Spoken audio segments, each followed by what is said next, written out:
एक बार एक राजा ने एक संत से प्रश्न किया कि मैं राजा क्यों बना। तो वो संत क्या कर रहे थे? आग खा रहे थे, अंगारे खा रहे थे। प्रश्न भी कर रहा है, कह रहा महाराज ये क्यों खा रहे हो? संत का पूरा शरीर अंदर से बाहर से जल गया, बड़ा दुख हुआ। आप ऐसा क्यों कर रहे हो? संत ने कहा जो हम कर रहे हैं ठीक कर रहे हैं। थोड़ा आगे गए, दूसरे संत मिले, वे सेम की चमड़ी और मांस को उखाड़ उखाड़ कर खा रहे थे। बोले महाराज ये क्या कर रहे हो? मैं राजा क्यों बना? तीसरे व्यक्ति से पूछा तो संत ने कहा कि जाओ पास के गांव में एक बच्चा अभी जन्म लेने वाला है, वो नवजात शिशु बताएगा कि तुम राजा क्यों बने।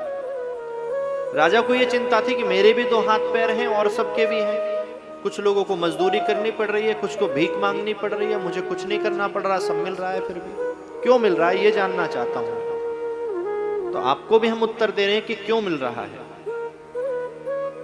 तो उस नवजात शिशु के पास गए, जब तक बालक का जन्म हो गया, राजा ने कहा बच्चा हमें ला कर दो। आया गोदी में, राजा ने पूछा कि मैं राजा क्यों बना। तो उत्तर दिया उस बालक ने कि पिछले जन्म में मैं, तुम और वो दोनों संत चारों भाई थे। छोटा बच्चा, राजा और दोनों संत चारों भाई थे। एक बार हम सब भंडारा खाने गए, बहुत जोर से भूख लगी थी और वहां बैठे थे। जैसी भोजन शुरू करने वाले थे, एक भूखा व्यक्ति आ गया तड़पता हुआ, बहुत जोर से, जिसे भूख लग रही है। उसने सबसे बड़े भाई से पूछा कि थोड़ा सा भोजन हमें दे दो भैया, बहुत जोर से भूख लगी है। तो सबसे बड़े भाई ने कहा ये भोजन मैं तुम्हें दे दूंगा तो क्या मैं अंगारे खाकर अपना पेट भरूंगा? तो वो संत है जो आग खा रहे हैं। दूसरे से पूछा, दूसरे ने कहा अगर मैं पत्तल तुम्हें दे दूंगा तो क्या मैं अपनी चमड़ी को खाकर पेट भरूंगा?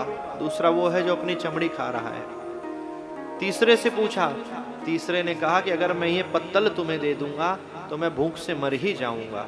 ऐसा कहकर वो बच्चा भी मर गया, भूख से मर गया। वो ज्यादा देर तक राजा ने अपने पास रखा, इतना ही जीवन था उसका। चौथे के पास गया, चौथे वो तुम थे राजा। चौथे से कहा बहुत जोर से भूख लगी है, 2 पूड़ी दे दो।